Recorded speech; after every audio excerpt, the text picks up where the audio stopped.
ito ay rated SPG. Striktong patnubay at gabay ng magulang ang kailangan. Maaaring may masiselang tema, lengguwahe, karahasan, sexual, horror o droga na hindi angkop sa mga bata.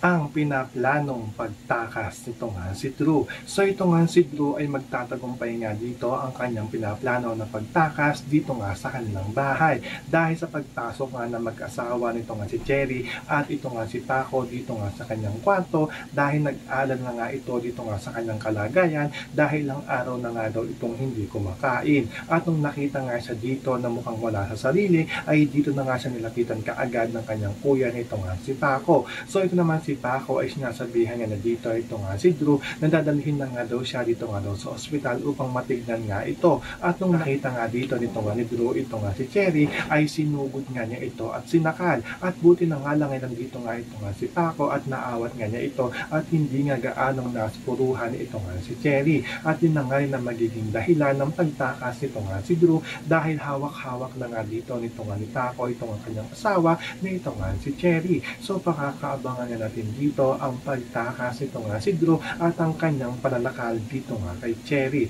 Yan ang ating mga pakakatutukan at pakakaabangan dito nga lang sa Family Affair.